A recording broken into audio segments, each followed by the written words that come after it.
हरे कृष्णा। जय गोविंद। पितृपक्ष की पावन बेला में अपने पितरों को श्रवण करते हुए, पितरों का ध्यान करते हुए आइए कुछ गोविंद के लिए गुनगुनाएं कि हे गोविंद। जैसे मैंने कहा कि भगवान से प्रार्थना करनी है, नादि अनादि देवो शंख चक्र गदाधरो अक्षय पुण्यकाक्षो पितृमुक्तम परदो भवो। हमारे पितरों को मुक्त करना। आइए भगवान का एक भजन गुनगुनाते हैं। अच्युतम केशवम कृष्ण दामोदरम, अच्युतम केशवम कृष्ण दामोदरम, राम नारायणम जानकी वल्लभम, अच्युतम केशवम कृष्ण दामोदरम, अच्युतम केशवम कृष्ण दामोदरम, राम नारायणम जानकी वल्लभम, अच्युतम केशवम कृष्ण दामोदरम, अच्युतम केशवम कृष्ण दामोदरम, अच्युतम केशवम कृष्ण दामोदरम, राम नारायणम जानकी वल्लभम, राम नारायणम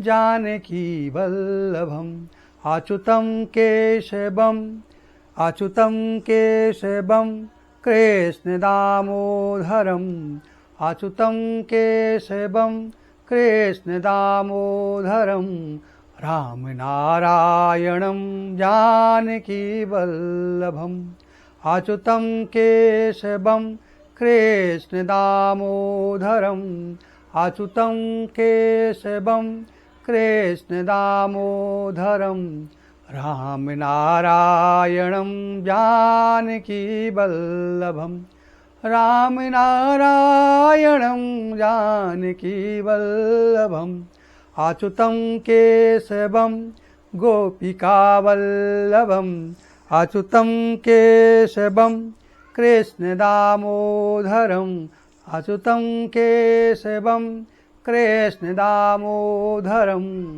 राम नारायणम जानकी वल्लभम, राम नारायणम जानकी वल्लभम, अच्युतम केशवम कृष्ण दामोदरम, अच्युतम केशवम कृष्ण दामोदरम, राम नारायणम जानकी वल्लभम, राम नारायणम जानकी वल्लभम, अच्युतम केशवम कृष्ण दामोदरम, अच्युतम केशवम कृष्ण दामोदरम, अच्युतम केशवम कृष्ण दामोदरम, राम नारायणम जानकी वल्लभम, राम नारायणम जानकी वल्लभम, अच्युतम केशवम कृष्ण दामोदरम, अच्युतम केशवम कृष्ण दामोदरम, राम नारायणम जानकी वल्लभम, अच्युतम केशवम, अच्युतम केशवम कृष्ण दामोदरम, अच्युतम केशवम कृष्ण दामोदरम, राम नारायणम जानकी वल्लभम, राम नारायणम जानकी वल्लभम, राम नारायणम जानकी वल्लभम, अच्युतम केशवम, अच्युतम केशवम कृष्ण दामोदरम, अच्युतम केशवम कृष्ण दामोदरम, राम नारायणम जानकी वल्लभम, अच्युतम केशवम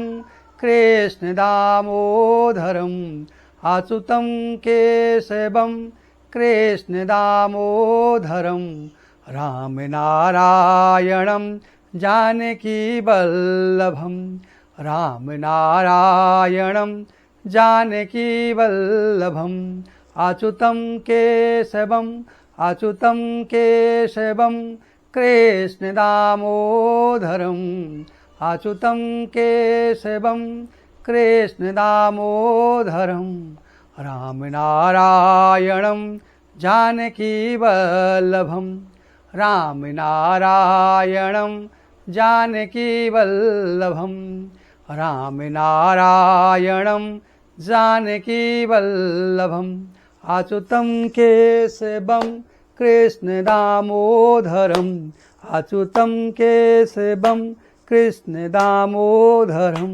राम नारायणम जानकी वल्लभम राम नारायणम जानकी वल्लभम अच्युतम केशवम कृष्ण दामोदरम अच्युतम केशवम कृष्ण दामोदरम राम नारायणम जानकी वल्लभम।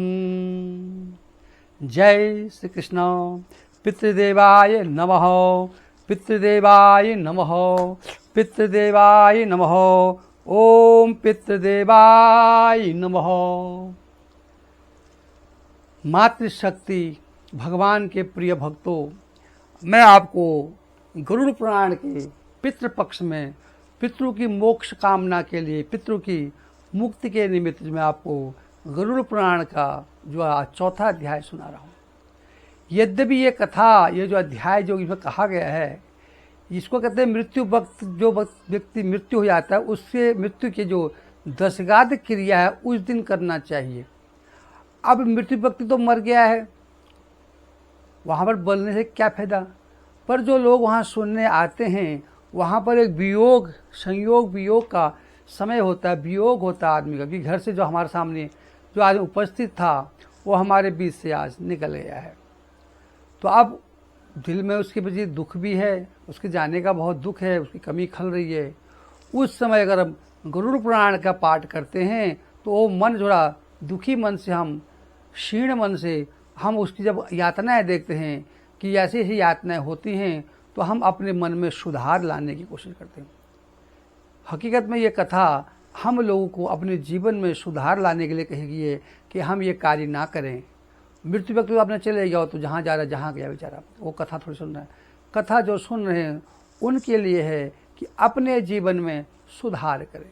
इसलिए गरुड़ पुराण का पाठ क्या आता है कि हम असत्य ना बोलें, झूठ ना बोलें। जो कर्म उसने किए हैं वो जो गति को जाएगा उसी गति को हम ना जाएं, हम सीधा भगवान के लोक को जाएं। जैसे मैंने आपको शुरू से कहा कि 3 प्रकार की गति होती है। एक होती है जो हम भगवान के धाम को जाते हैं, दूसरी होती है राजसिक गति जो हम पितृलोक को जाते हैं, तीसरी तामसिक गति है जो नर्क लोक की यातना दक्षिण मुख होकर के नर्क को यातना जाते हैं। तो ये उन पापियों की कथा है, उन पापियों की यातना है जो नर्क लोक में जाते हैं। तो आज चौथे अध्याय में बहुत सुंदर गरुड़ महाराज जी भगवान से पूछते हैं कि नर्क को प्रदान करने वाले ऐसे कौन से पाप कर्म हैं जिनसे हमें नर्क प्राप्त होता है। कहते हे केशव, मुझे, हे गोविंद, हे केशव, किस पापों के कारण पापी मनुष्य यमलोक की यातनाओं को पाते हैं और किन पापों के कारण बैतरी नदी में पुनः गिर जाते हैं और कई पापों में रह करके फिर पुनः मृत्यु लोक में आते हैं। ऐसे कौन से पाप हैं हे केशव, आप मुझे बताइए। भगवान बोलते हैं हे पक्षीराज, सदा पाप कर्म लगे हुए शुभ कर्मों के विमुख प्राणी एक नरक से दूसरे नरक में, एक दुख से दूसरे दुख में, एक भय से दूसरे भय की ओर हमेशा प्राप्त होता है, हमेशा दुखी रहता है। एक दुख का दूर करता है, दूसरा दुख उसके आगे खड़ा हो जाता है। एक संकट से वो मुक्ति पाता है, दूसरा संकट उसके आगे खड़ा हो जाता है। धार्मिक जन धर्मराजपुर में 3 दिशाओं की ओर जाते हैं। जो धर्मात्मा हैं वो उत्तर मुख जाके भगवान देवलोक को जाते हैं। जो राजसी प्रकृति होते हैं वो पूर्व मुख जाकर के अपने पितृलोक को जाते हैं। और जो पापी लोग होते हैं वो दक्षिण द्वार के मार्ग से यमलोक को जाते हैं और वहाँ उनको यातना झेलनी पड़ती है। हे कहते हैं पक्षीराज, इसी महादुखमय दक्षिण मार्ग और में बैतरी नदी पड़ती है। उसमें जो पापी पुरुष होते हैं उनमें तुम्हें मैं बताता हूँ कि वो कौन कौन से पाप के कारण नरक लोक को जाते हैं। कृपया आप भी ध्यान से सुनिए, एक डायरी निकाल के नोट कर लीजिए कौन कौन पापों से कहाँ कहाँ मनुष्य नरक लोक जाता है और कौन से पापों से मनुष्य जो है बहती नदी में ही गिर जाता है, वो उत्थान नहीं होता। भगवान कहते हैं कि हे गरुड़ जी, जो ब्राह्मणों की हत्या करने वाला होता है, शराब पीने वाला, मदिरा पीना, सुरापानी होता है, गौ को मारने वाला, गाय को मारने वाला होता है, बलात्कारी होता है, स्त्री की हत्या करने वाला होता है, गर्भपात करने वाला होता है, गुरु के पास पाप करता है, गुप्त रूप से पाप करता है, जो गुरुओं के धन को हरण करता है, देवताओं अथवा ब्राह्मणों के धन को हरण करता है, स्त्री से कुव्यवहार करता है, स्त्रियों का तथा बालक का व्यापारी होता है, जो किसी का ऋण लेकर के उसके ऋण को नहीं लौटाता और किसी ने उसको धरोहर संभालने के लिए दी है तो धरोहर को अपने आप कब्जा कर लेता है, उसे वापस नहीं करता है। वह विश्वासघात करने वाला, दूसरों को जहर देने वाला, दूसरों के दोषों को ग्रहण करने वाला और गुणों की प्रशंसा, जो अच्छे लोग हैं उनकी जो गुणों की